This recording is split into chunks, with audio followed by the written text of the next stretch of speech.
தலைப்பு என்ன? தேவ சமாதானம். தலைப்பு என்ன? தேவ சமாதானம். ஒரு 4 விதமான சமாதானம். டீப்பா போன நிறைய படிக்கலாம். ஆனா பைபிள் சொல்லுகிற 4 விதமான பிரதானமான சமாதானத்தை உங்களுக்கு சொல்லுகிறேன். எஸ்ராவின் தீர்க்க தரிசனம், எஸ்ராவின் சரித்திர புஸ்தகம் 7ஆம் அதிகாரம் 12ஆம் வாக்கியம். முதல்ல எழுதுங்க. எஸ்ரா 7:12. எஸ்ரா 7:12. ஏசாயா 26:3. 26:3. எரேமியா 33:6. 33:6. இந்த 3 வசனங்களையும் மையப்படுத்தி இப்பொழுது கேட்க போகிறோம். இப்போ எரேமியா எஸ்ரா 7:12 என்ன சொல்லுது? ராஜாதி ராஜாவாகிய அர்த்தசஷ்டா பரலோகத்தின் தேவனுடைய நியாய பிரமாணத்தை போதிக்கிற உத்தம வேதபாரகனாகிய எஸ்ரா என்னும் ஆசாரியனுக்கு பூரண சமாதானம் உண்டாக வாழ்த்தி எழுதுகிறது என்னவென்றால் இங்கே ஒரு சமாதானம் சொல்லப்பட்டிருக்கிறது. என்ன சமாதானம்? பூரண சமாதானம். ஒரு முறை கூட சொல்லுங்க, இது என்ன சமாதானம்? பூரண சமாதானம். ஒரு அல்லேலூயா சொல்றீங்களா? தேங்க்யூ. இனி ஏசாயா 26ஆம் அதிகாரம் 3ஆம் வாக்கியம். உம்மை உறுதியாய் பற்றிக் கொண்ட மனதை உடையவன் உம்மையே நம்பியிருக்கிறபடியால் நீர் அவனை பூரண சமாதானத்துடன் காத்துக்கொள்ளுவீர். கடைசி வார்த்தை எல்லாரும் இணைந்து சொல்லுங்க. பூரண சமாதானத்துடன் காத்துக்கொள்ளுவீர். ஒரு ஆமீன் சொல்லுங்க. ஓகே. இனி அடுத்த வசனம் எரேமியா 33:6. இதோ நான் அவர்களுக்கு சௌக்கியமும் ஆரோக்கியமும் வரப்பண்ணி அவர்களை குணமாக்கி அவர்களுக்கு பரிபூரண சமாதானத்தையும் சத்தியத்தையும் வெளிப்படுத்துவேன். ஒரு அல்லேலூயா சொல்லுங்க. அப்போ முதலாவது என்ன சமாதானம்? பரிபூரணமான சமாதானம். சொல்லுங்க இந்த வார்த்தையை, பரிபூரணமான சமாதானம். ஒரு முறை கூட சொல்லுங்க. இன்னைக்கு நான் சொல்லுகிற ஒவ்வொரு வார்த்தைகளும் உங்க வாழ்க்கையில நடைமுறைப்படுத்தப்படுவதற்காக நம்ம கேட்க போகிறோம். ஆண்டவரே, சமாதானத்தில் இந்த பரிபூரணமான சமாதானம் எனக்கு, என் குடும்பத்திற்கு, என் சபைக்கு, என் தேசத்திற்கு தேவை. இந்த வார்த்தைக்காய் கர்த்தரை ஸ்தோத்திரம் பண்ணுவோம். ஓகே. சங்கீதம் 37, அடுத்த பாயிண்ட் நம்பர் 2. 37ஆம் அதிகாரம் 11ஆம் வாக்கியம். சங்கீதம் 37:11. 72:7. 72:7 எழுதுறவங்களுக்கு சொல்றேன். 119, 165. 119, 165. 37:11, 72:7, 119, 165. ஓகே. வாசிக்கிறது ஒரே வசனம் தான். 37:11 படிங்க. சாந்த குணம் உள்ளவர்கள் பூமியை சுதந்தரித்து மிகுந்த சமாதானத்தினால், அந்த வார்த்தையை கவனிங்க, மிகுந்த சமாதானத்தினால் மனமகிழ்ச்சியாயிருப்பார்கள். எல்லாரும் அந்த வார்த்தையை மறுபடியும் என் கூட எல்லாரும் சேர்ந்து வாசிங்க. சாந்த குணமுள்ளவர்கள் பூமியை சுதந்தரித்து மிகுந்த சமாதானத்தினால் மனமகிழ்ச்சியாயிருப்பார்கள். இங்க என்ன சமாதானம் சொல்லப்பட்டிருக்கு? மிகுந்த சமாதானம். ஒரு முறை கூட சொல்லுங்க, மிகுந்த சமாதானம். ஒன்சகே, மிகுந்த சமாதானம். அங்கே நம்ம என்ன படிச்சோம்? பரிபூரண சமாதானம். இங்கே என்ன சொல்லப்பட்டிருக்கிறது? மிகுந்த சமாதானம். இயேசுவின் நாமத்திலே இந்த செய்தியை கேட்கிற எல்லா பிள்ளைகளுடைய வாழ்க்கையிலும் இந்த மிகுந்த சமாதானம் உண்டாவதாக. அல்லேலூயா. மூன்றாவதாக எரேமியாவின் புஸ்தகம் 14ஆம் அதிகாரம். எரேமியா 14 அதனுடைய 13 இப்பொழுது வாசிக்க கேளுங்கள். அப்பொழுது நான் கர்த்தராகிய ஆண்டவரே, இதோ நீங்கள் பட்டயத்தை காண்பதில்லை, உங்களுக்கு பஞ்சமும் வருவதில்லை, உறுதியான சமாதானத்தையே இவ்விடத்தில் உங்களுக்கு தருவோம் என்றார் என்று தீர்க்கதரிசிகள் அவர்களுக்கு சொல்லுகிறார்களே. எரேமியாவின் காலத்திலே எரேமியா அல்லாது வேறே சில தீர்க்கதரிசிகள் இருக்கிறார்கள். எரேமியா காலத்தில் அவர்களுடைய தீர்க்க தரிசனங்கள் எரேமியாவுக்கு எதிர்மறையாக இருக்கிறது. இவர் என்ன சொல்லுகிறார்? உங்களுக்கு வருத்தம் உண்டாகும், இதே நிலையில் சென்றால் வேதனை உண்டாகும், நீங்கள் இப்படி வாழக்கூடாது, இது உங்க வாழ்க்கைக்கு கேடாக சம்பவிக்கும் என்று சொல்லி இவர் எச்சரிக்கிறார். ஆனால் அங்கே இருக்கிற சில மேலோட்டமான தீர்க்கதரிசிகள், அப்படி சொல்லலாம், மேலோட்டமான தீர்க்கதரிசிகள் என்ன சொல்லுகிறார்கள்? ஐயா, உங்களுக்கு பஞ்சம் வருவதில்லை, பட்டயம் வருவதில்லை, மாறாக என்ன இருக்கும்? உங்களுக்கு உறுதியான சமாதானம் இருக்கும். அப்படின்னு என்ன அர்த்தம்? சமாதானம் இருக்கும், அது எப்பவும் இருக்கும்ன்றாங்க. சமாதானம் இருக்கும், எல்லா காலத்திலும் இருக்கும். இனி உங்களுக்கு பிரச்சனையே இல்லை, இனி உங்களுக்கு வருத்தமே இல்லை, இனி உங்களுக்கு வேதனையே இல்லை. உங்களுக்கு சமாதானம் எப்படி இருக்கும்? உறுதியானதா இருக்கும் அப்படின்னு சொல்றாங்க. உறுதியானதா. இது அங்கே சொல்லப்படுகிற விதங்கள் வேறு. ஆனா சமாதானத்தின் பட்டியலில் நான் படித்த பொழுது ஒரு சமாதானம் இருக்கிறது, அது நிரந்தரமான சமாதானம். சொல்லுங்க அந்த வார்த்தைய, நிரந்தரமான சமாதானம். ஒரு முறை கூட சொல்லுங்க, உறுதியானது. நான் சொல்றது உங்களுக்கு புரியுதா இல்லையா? இப்ப பாருங்க, இந்த கட்டிடத்திலே நிரந்தரம் இல்லாமல் நிறைய பொருட்கள் இருக்கிறது, நிரந்தரமான உறுதியான பொருட்களும் இருக்கிறது. அதே மாதிரி தான் அவங்க என்ன சொல்றாங்க, இங்கே என்ன இருக்கும்? உறுதியான சமாதானம் இருக்கும், நிரந்தரமான சமாதானம் இருக்கும். அப்ப இந்த இடத்துல நீங்க எழுதும் பொழுது என்ன எழுதிக்கிடணும்? உறுதியான என்று எழுதும் பொழுது பிராக்கெட்ல இன்னொன்னு எழுதுங்க, நிரந்தர சமாதானம். சொல்லுங்க, கைகளை உயர்த்தி ஒரு அல்லேலூயா. உறுதியான சமாதானம், நிரந்தரமான சமாதானம். ஒன்று என்ன? பூரண சமாதானம். 2 மிகுந்த சமாதானம். 3 உறுதியான அல்ல நிலையான சமாதானம். இன்னும் ஒரே ஒரு வார்த்தைகளை மட்டும் சொல்லுங்க. பிலிப்பியருக்கு எழுதிய நிருபம் 4ஆம் அதிகாரம் 7ஆம் வாக்கியம். எழுதுறவங்க எழுதுங்க. பிலிப்பியருக்கு எழுதிய நிருபம் 4ஆம் அதிகாரம் 7ஆம் வாக்கியம். கொலோசியர் 3:15. கொலோசியர் 3:15.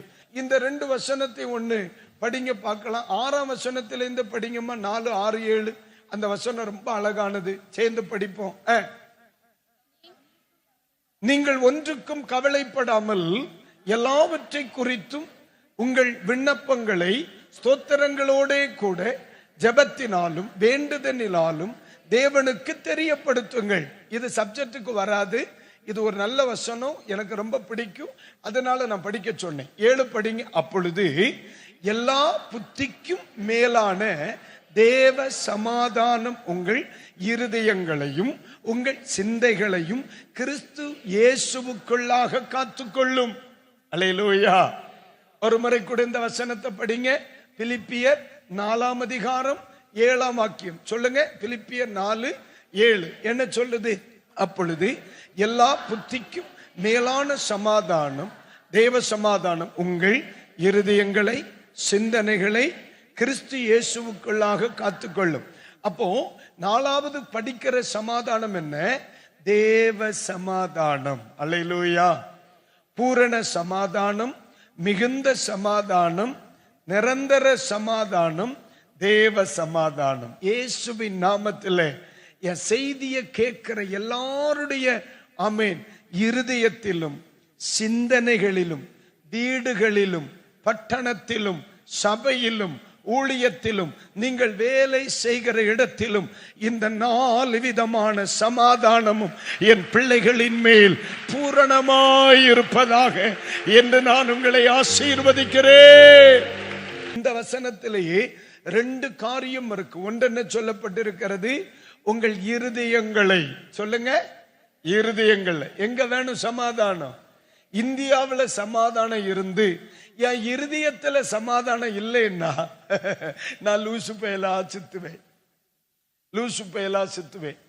என் வீடெல்லாம் சமாதானமா இருந்து என் சிந்தனையில சமாதானம் இல்லைன்னா ஒரு சாரி எடுக்கிறதுக்கு 1.5 மாசம் ஆகும். என் சிந்தனையில சமாதானம் இல்லை, சிந்தனையில சமாதானமா இருக்கிறவங்க டக்குன்னு முடிவெடுப்பாங்க. சிந்தனையில சமாதானம் இல்லாதவர்கள் 300 ரூபாய் வச்சுட்டு 700 கடைக்கு யாருவா ஒரு சாரி எடுக்கிறதுக்கு. வாழ்க வளமுடன். கைகளை உயர்த்தி வரல இல்லையா? நான் சொல்றது உங்களுக்கு புரியும் நினைக்கிறேன். அப்போ சமாதானம் வெளிப்பட வேண்டிய இடங்கள், அது இன்னொரு பகுதி. நமக்கு நேரம் இல்லை. கர்த்தர் இந்த நாட்களில் வெளிப்படுவாராக, கிருபை தருவாராக. ஆமென். சங்கீதக்காரன் சொல்லும் பொழுது உன் அலங்கத்துக்குள்ளே, அப்ப அடுத்து எங்க வரணும்? காம்பவுண்டுக்குள்ள. அலங்கம்னா என்ன? காம்பவுண்ட். என் காம்பவுண்டுக்குள்ள என்ன வரணும்?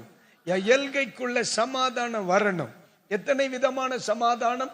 ஒன்று பூரண சமாதானம். தம்பி சொல்லுங்க.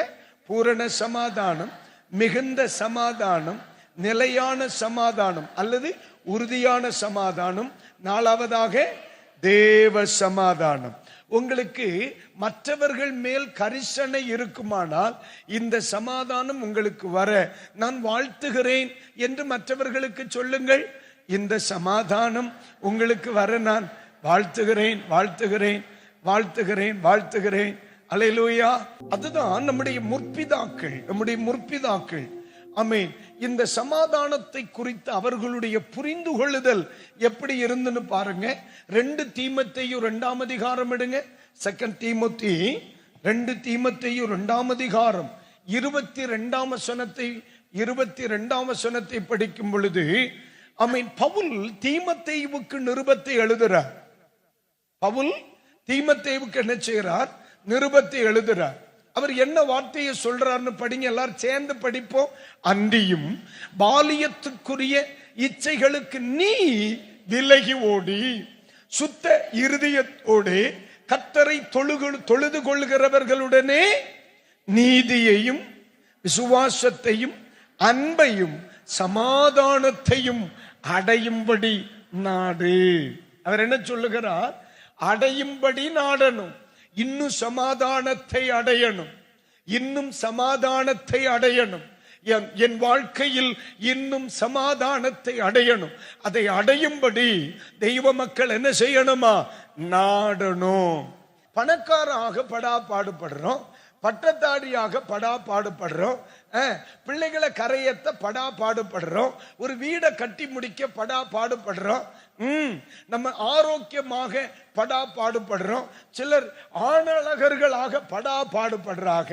இப்படி அநேக பிரயாசத்தின் நடுவில் அப்போஸ்தலனாகிய பவுல் தன் உத்தம குமாரனாகிய தீமோத்தேயுவுக்கு நிருபத்தை எழுதும் பொழுது, என் மகனே, நீ இன்னும் சமாதானத்தை அடையும்படி நாடு.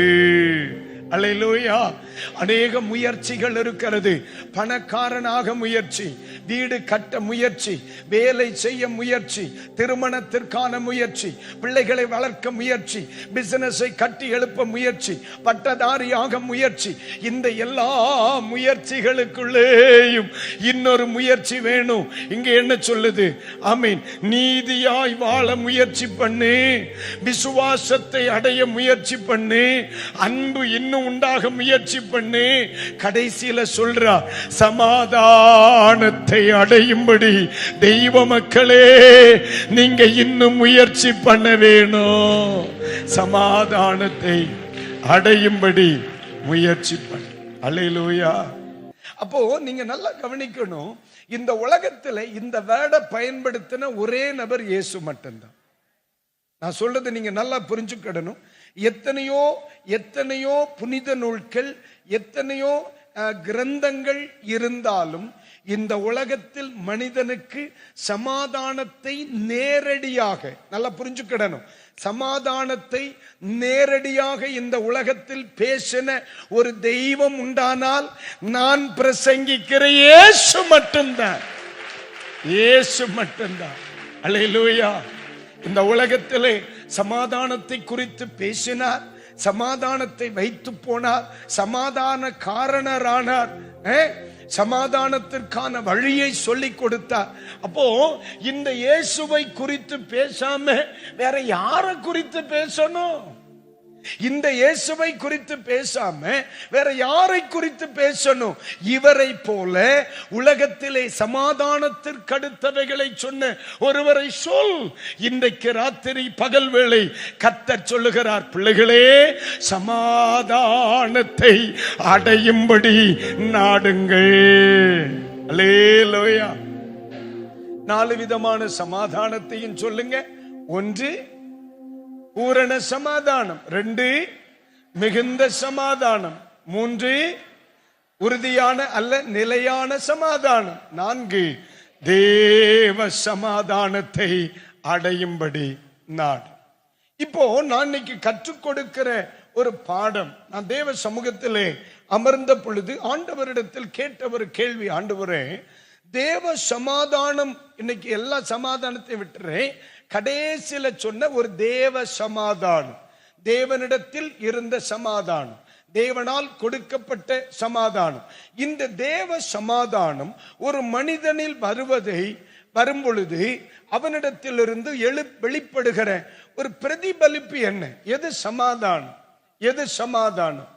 இன்னைக்கு சமாதானம்னா என்னன்னே தெரியலங்க. சமாதானம்னா என்னன்னே தெரியல. கர்த்தருக்கு ஸ்தோத்திரம். எது சமாதானம்? நான் ஆண்டவரிடத்தில் கேட்ட ஒரு கேள்வி, ஆண்டவரே, பலதரப்பட்ட சமாதானத்தை குறித்து பைபிள் சொல்லுது. ஆனால் தேவ சமாதானம் என்பது எல்லா சமாதானத்தை விட மேலானது. பரிபூரணம் ஆனாலும் சரி, மிகுந்த சமாதானம் ஆனாலும் சரி, நிலையான சமாதானமா இருந்தாலும் சரி, இது தேவ சமாதானமா இருந்தா மட்டும்தான் நமக்கு ஆசீர்வாதம். ஒன்று புரிந்து கொள்ளுங்க, இந்த உலகத்துல எதனால் நமக்கு சமாதானம் வந்தாலும் தேவன் தருகிற சமாதானத்திற்கு நிகராக வேறு எந்த சமாதானமும் வராது. எந்த சமாதானமும் வராது. அப்போ ஒன்று நீங்க புரிந்து கொள்ள வேண்டும், இந்த தேவ சமாதானம் ஒரு மனிதனில் வரும் பொழுது அவன் எப்படியாகிலும் பிரதிபலிக்க ஆரம்பிப்பானே. பசியா இருந்தா எப்படி பிரதிபலிக்கும்? பசியா இருந்தா என்ன கை கால் எல்லாம் என்ன செய்யும்? தளரும். தூக்கம் டயர்டா இருந்தா வாய பிளக்குமா இல்லையா? அப்ப ஒன்று, ஆமா, ஆமென். இப்போ நம்முடைய சரீரத்தில் இருக்கிற ஒன்று நம்முடைய சரீரத்தில் பிரதிபலிக்குது. அதே மாதிரி தேவ சமாதானம் ஒரு மனிதனில் இருந்தால் அது சும்மா இருக்காது, அது பிரதிபலிச்சுக்கிட்டே இருக்கும். அல்லேலூயா. ரட்சிப்பு நமக்குள்ள இருந்தா பிரதிபலிக்குதா? அபிஷேகம் நமக்குள்ள இருந்தா பிரதிபலிக்குதா? ஆவியானவர் நமக்குள்ள இருந்தால் பிரதிபலிக்கிறாரா? அப்ப இதெல்லாம் பிரதிபலிக்கிறது போல தேவ சமாதானம் ஒரு பிள்ளைக்குள்ள இருந்தாலும் அது சும்மா இருக்காது, பிரதிபலித்து கொண்டே இருக்கும். ஆமே. இந்த செய்தி முடியும் பொழுது உங்களுக்குள்ள தேவ சமாதானம் இருக்கிறதா என்பதை நம்மால என்ன செய்ய முடியும்? அடையாளம் கண்டு கொள்ள முடியும். கையெல்லாம் தூக்க உண்டா வேணா, நீங்க உங்களுக்கு நீங்களே மதிப்பீடு செய்து கொண்டால் போதும். கைகளை உயர்த்தி வரலேலூயா. ஃபைன். கர்த்தருடைய கிருபை உங்களோடு இருப்பதாக. எபிரெயர் 11:9, 10, 11 வாசிங்க. விசுவாசத்தினாலே அவன் வாக்குத்தத்தம் பண்ணப்பட்ட தேசத்தில் பரதேசியை போல சஞ்சரித்து அந்த வாக்குத்தத்தத்திற்கு உடன் சுதந்திரராகிய ஈசாக்கோடும் யாக்கோபோடும் கூடாரங்களிலே குடியிருந்தான். ஏனெனில் தேவன் தாமே கட்டி உண்டாக்கின அஸ்திபாரங்கள் உள்ள நகரத்திற்கு அவன் காத்திருந்தான். விசுவாசத்தினாலே சாராளும் வாக்குத்தத்தம் பண்ணினவர் உண்மை உள்ளவர் என்றெண்ணி கற்பந்தரிக்க பலன் அடைந்து வயது சென்றவளாயிருந்தும் பிள்ளை பெற்றாள். கைகளை உயர்த்தி ஒரு அல்லேலூயா. இங்கே ஆமென் ஸ்தோத்திரம். சமாதானத்தை குறித்து ஒரு வார்த்தை இல்லை. ஆனால் பரிசுத்த ஆவியானவர் எனக்கு கற்றுக் கொடுத்த பாடத்தை சொல்லுகிறேன். மகனே, தேவ சமாதானம் ஒரு மனிதனில் இருந்தால், தேவ சமாதானம் ஒரு மனிதனில் இருந்தால் அவனை ஒரு அடையாளம் காணு. தேவனுடைய வாக்குத்தத்தங்களுக்காக அவன் எவ்வளவு காலமானாலும் காத்திருக்கும் மனநிலை கொண்டவனாயிருப்பான். நான் சொல்றது எத்தனை பேருக்கு புரியுது? அல்லேலூயா. என் குடும்பத்திற்கு ஒரு வாக்குத்தத்தம் உண்டு, என் ஊழியத்திற்கு ஒரு வாக்குத்தத்தம் உண்டு, என் பிள்ளைகளுக்கு ஒரு வாக்குத்தத்தம் உண்டு. ஆமென். அந்த வாக்குத்தத்தம் ஓரிரு ஆண்டுகள், பல ஆண்டுகள் தாமதமாகி கொண்டிருக்கிறது. ஆனாலும் அந்த வாக்குத்தத்தத்தை விட்டு வெளியே போக எனக்கு முடியல. ஏனென்று சொன்னால், என்னை அந்த வாக்குத்தத்தத்தை பெற்றுக் கொள்ளுகிறது வரையிலும் என்னை தேவ சமாதானத்தில் காத்துக் கொள்ளுகிற ஒரு உன்னத சமாதானம் எனக்குள் இருக்கிறது. பொறுமையா என்னை வாழ வைக்கிற ஒரு தேவ சமாதானம் இருக்கு. இவன் பதட்டப்படுகிறான், இவன் பதட்டப்படவில்லை. இவன் பயப்படுகிறான், இவன் பயப்படவில்லை. ஏன் வாக்குத்தத்தம் தாமதமாகிறதே, வருடங்கள் தாமதமாகிறதே, கர்த்தர் சொன்ன வார்த்தை தாமதமாகிறதே என்று ஒருவன் பதட்டப்படுகிறான், இன்னொருவன் சமாதானமாய் இருக்கிறான், நிதானமாய் இருக்கிறான். ஏன்னு காத்தா, பதட்டப்படுகிறவனை சந்தித்தால் அவனிடத்தில் தேவ சமாதானம் இல்லை. அவன் வாக்குத்தத்தங்களை குறித்து பதட்டப்படுகிறான். நிதானமாய் இருக்கிறவனை, பொறுமையாக இருக்கிறவனை கண்டால் அவனுக்குள்ளே தேவ சமாதானம் இருக்கிறதை காண்கிறேன். அல்லேலூயா, ஆமென். அப்போ ஆண்டவருடைய சமூகத்தில் தேவ சமாதானத்தோடு இருக்கிற ஒரு பிள்ளை வாக்குத்தத்தங்களை குறித்து பொறுமையா இருப்பான். சொல்லுங்க அந்த வார்த்தையை ஒரு முறை கூட சொல்லுங்க. ஏன் அவன் பதட்டப்படுறதில்லை? அவன் இருதயம் முழுவதும் என்ன இருக்கு? தேவ சமாதானம். அவன் சிந்தனைகளில் என்ன இருக்கு? தேவ சமாதானம். அவன் இருதயத்துல என்ன இருக்கு?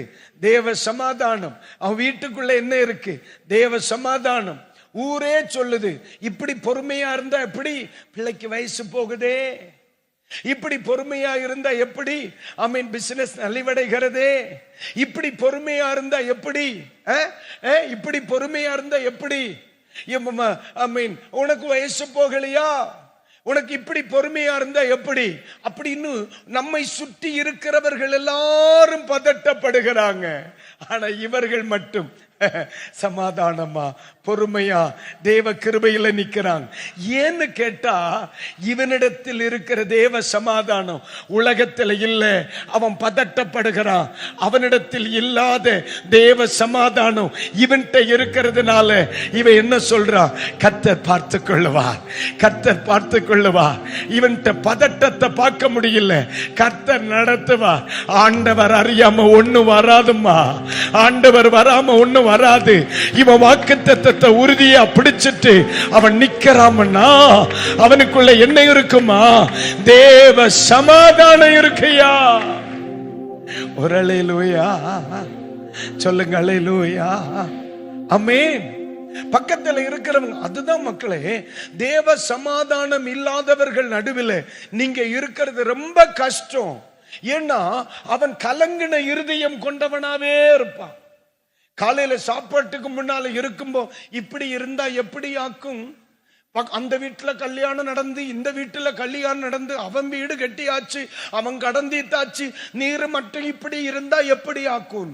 அப்ப நம்மளை சுத்தி இருக்கிறவே நமக்கிட்ட இருக்கிறதையும் பிடுங்கி விடுவதற்கு ஆயத்தமாயிருப்பான். இருக்கிறதையும் நஷ்டப்படுத்துவதற்கு ஏன் அவனிடத்திலே பதட்டம் இருக்கிறது. அந்த அவங்கிட்ட பதட்டம் இருக்கிறது, அவனிடத்திலே பதட்டம் இருக்கிறது. ஆனால் ஆமீன் ஆமீன். தேவ மனிதர்கள் மட்டும் நிதானமாய் இருந்தார்கள். ஏன்? வாக்குத்தத்தங்களை குறித்து அவர்களுக்கு டென்ஷன் இல்லை, வார்த்தைகளை குறித்து அவர்களுக்கு டென்ஷன் இல்லை. அவர்களை பதட்டப்படாம வச்சிருக்கிறது என்ன தெரியுமா? வாக்குத்தத்தங்களை கொடுத்த பொழுதே தேவன் அவர்களுக்குள்ளே தேவ சமாதானத்தையும் கொடுத்தார். அல்லேலூயா, பிரைஸ் தி லார்ட், அல்லேலூயா. அப்ப தேவ சமாதானம் இருக்கிறவர்களுக்குள்ளே வாக்குத்தத்தங்களை குறித்து பதட்டத்தை பார்க்க முடியாது, பதட்டத்தை பார்க்க முடியாது. எப்படி? வாக்குத்தத்தங்களை குறித்து, வசனத்தை குறித்து பதட்டத்தை பார்க்க முடியாது. அவன் கர்த்தர் பார்த்துக் கொள்வான். இவ்வளவு கடன் வச்சிருப்பான், ஆனா அவன் ஹாப்பியாவே நடப்பான். இவ்வளவு பிரச்சனை அவனை சுத்தி இருக்கும், ஆனா சந்தோஷமா இருப்பான். கர்த்தர் சொல்லி இருக்கிறார், கர்த்தர் சொல்லி இருக்கிறார், ஆண்டவர் சொன்னது நடக்கும். இது ஏன் தெரியுமா அம்மா? எனக்குள்ள இருக்கு, உங்களுக்குள்ள இருக்கு. நம்முடைய இருதயத்துல ஆண்டவர் தேவ சமாதானத்தை வைத்ததினால். வாக்குத்தத்தங்களுக்காக, வாக்குத்தத்தங்களுக்கு அடுத்த காரியங்களில் ஒரு மனுஷன் பொறுமையாக நிதானமாக இருக்கிறான் என்றால் அவனுக்குள்ள என்ன இருக்கிறது? என்ன இருக்கிறது? தேவ சமாதானம். கைகளை உயர்த்தி ஒரு ஆமென் சொல்லுங்க. கைகளை உயர்த்தி ஒரு அல்லேலூயா சொல்லுங்க. ஒரு முறை கூட சொல்லுங்க, அல்லேலூயா சொல்லுங்க, அல்லேலூயா, அல்லேலூயா. கர்த்தருக்கு ஸ்தோத்திரம் உண்டாவதாக. ஆமென். கர்த்தருக்கு ஸ்தோத்திரம். அப்போ இரண்டாவதாக, ஒருவனில் தேவ சமாதானம் இருந்தால், ஒருவனில் தேவ சமாதானம் இருந்தால், ஆமென். 2 கொரிந்தியர் எடுங்க. 2 கொரிந்தியர் 1ஆம் அதிகாரம் 5வது வசனத்தையும் 6ஆம் வசனத்தையும் ஒண்ணு படிங்க. 2 கொரிந்தியர் 1:5-6. எப்படி எனில் கிறிஸ்துவினுடைய பாடுகள் எங்களிடத்தில் பெருகுகிறது போல, கிறிஸ்துவின் பாடுகள் எங்களிடத்தில் பெருகுகிறது போல, கிறிஸ்துவினாலே எங்களுக்கு ஆறுதலும் பெருகுகிறது. ஆதலால் நாங்கள் உபத்திரவப்பட்டாலும், இந்த வார்த்தையை கவனிங்க, நாங்கள் உபத்திரவப்பட்டாலும் அது உங்கள் ஆறுதலுக்கும், அது உங்கள் ஆறுதலுக்கும் ரட்சிப்புக்கும் ஏதுவாகும், ரட்சிப்பிற்கும் ஏதுவாகும். நாங்கள் ஆறுதல் அடைந்தாலும் அதுவும் உங்கள் ஆறுதலுக்கும் ரட்சிப்புக்கும் ஏதுவாகும். கடைசி வார்த்தை, நாங்கள் பாடுபடுகிறது போல, நாங்கள் பாடுபடுகிறது போல நீங்களும் பாடுபட்டு சகிக்கிறதினாலே, நீங்களும் பாடுபட்டு சகிக்கிறதுனால. இந்த வார்த்தையை கவனிங்க. அப்போஸ்தலனாகிய பவுல் தீமோத்தேயுவுக்கு சொல்லுகிறார், மகனே, சமாதானத்தை அடையும்படி நாடு, சமாதானத்தை அடையும்படி நாடு. இவர் கொரிந்திய சபைக்கு சொல்லுகிறார், நாங்கள் பாடுபடுகிறது போல. அப்ப பிரசங்கியாருக்கு என்ன இருக்கு? பாடு இருக்கு. அப்போ இரண்டாவது, பிரசங்கத்தை கேட்கிறவர்களுக்கு சொல்லுகிறார், நீங்களும் பாடுபடுகிறதுனால. அப்ப விசுவாசிக்கு என்ன இருக்கு? இருந்தாலும் இவர்கள் விசுவாசத்தில் நிக்கிறாங்களே. பிரசங்கியாருக்கு என்ன இருக்கு? பாடுகள். பிரசங்கத்தை கேட்கிறவனுக்கு எது இருக்கு? பாடு இருக்கு. ஆனா இந்த 2 பேருக்கும் பாடுகள் இருந்தாலும் பாட்டு குறையல.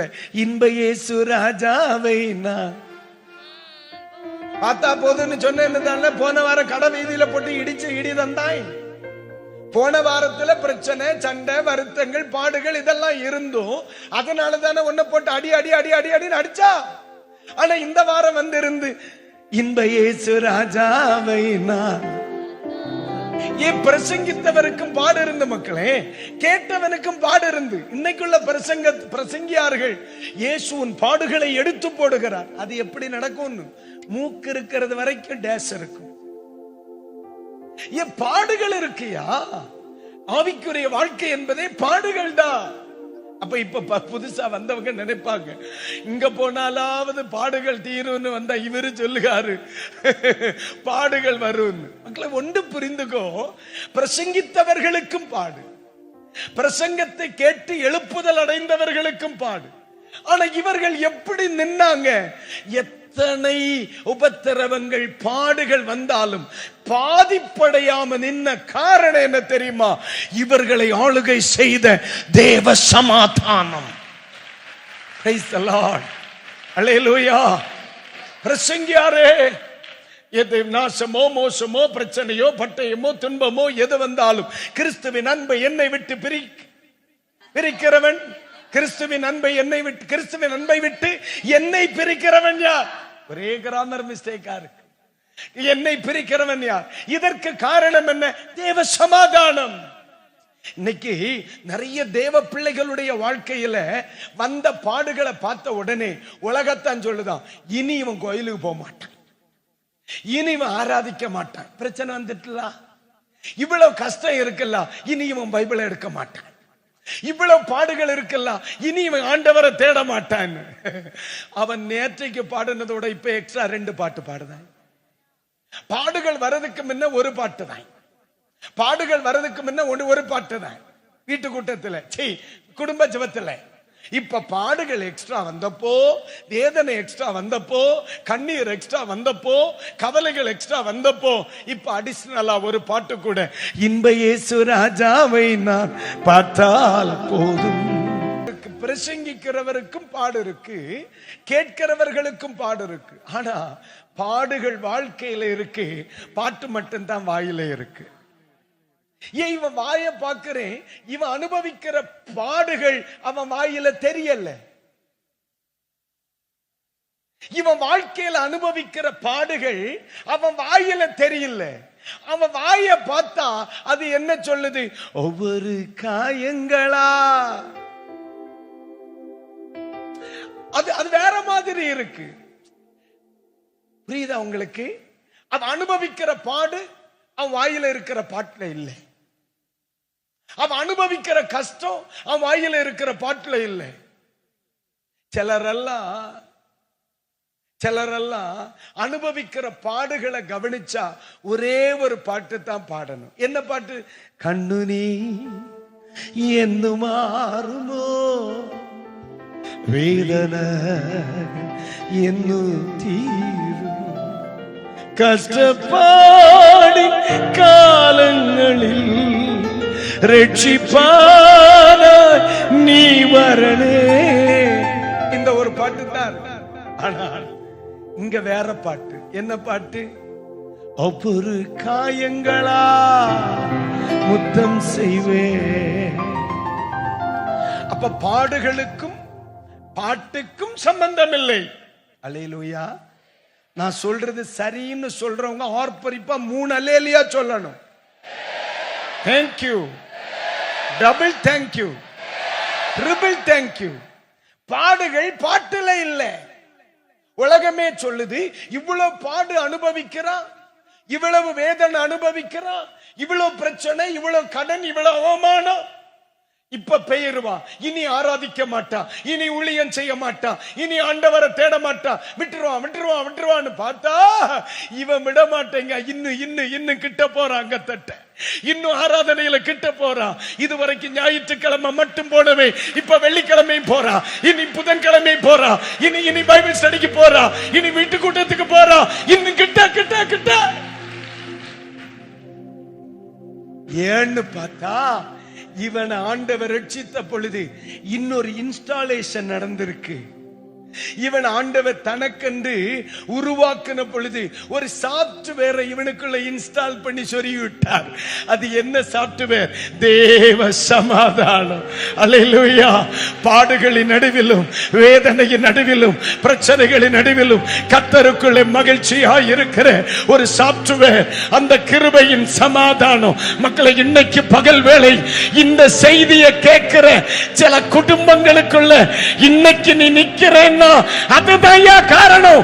நீ அழிஞ்சிருவேன் எப்பமோ உலக நினைச்சு நீ ஏன் அழியலாம் தெரியுமா? இந்த கிருபை, இந்த சமாதானம் உனக்குள்ள இருக்கிறதுனாலதான். அல்லேலூயா. தெய்வீக கூடாரமே என் தேவனின் சந்நிதியே. எத்தனை பேருக்கு இந்த தேவ சமாதானம் விரும்புறீங்க மக்களே? அல்லேலூயா.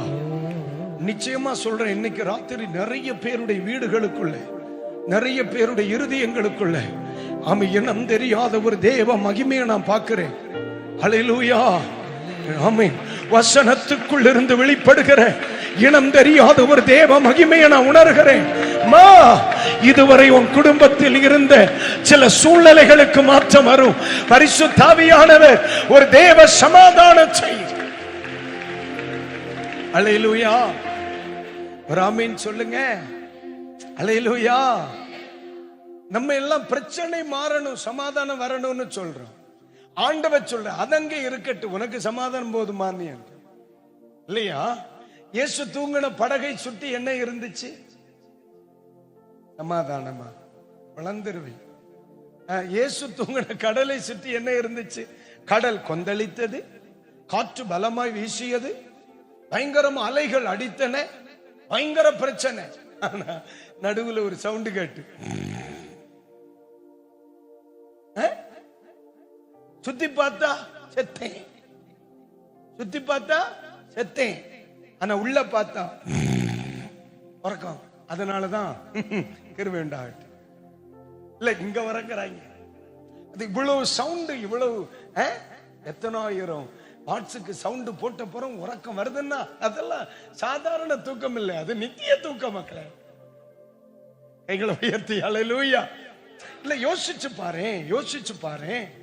அந்த தேவ சமாதானம் ஒரு மனிதனுக்குள் இருக்கும் பொழுது நம்ம ஆண்டவரே பிரச்சனை மாறட்டும் சமாதானம் வரட்டும், பிரச்சனை மாறட்டும் சமாதானம் வரட்டும். ஆண்டவர் சொல்லு, பிரச்சனையும் இருக்கட்டும் சமாதானமும் இருக்கட்டும். எகிப்து முழுவதற்கும் காரிருள். அதே எகிப்துக்குள்ளதான் கோசேன் இருந்துச்சு.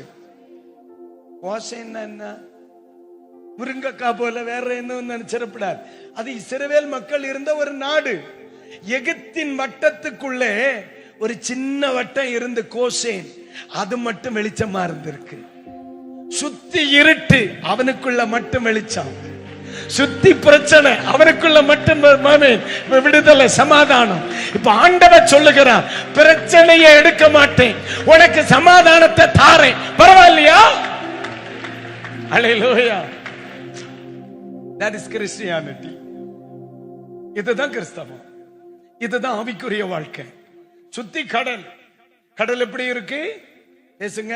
கொந்தளிக்குது. தம்பி கடல் எப்படி இருக்கு? ப்ளூ கலர்ல இருக்குன்னு சொல்லாத. கடல் எப்படி இருக்கு?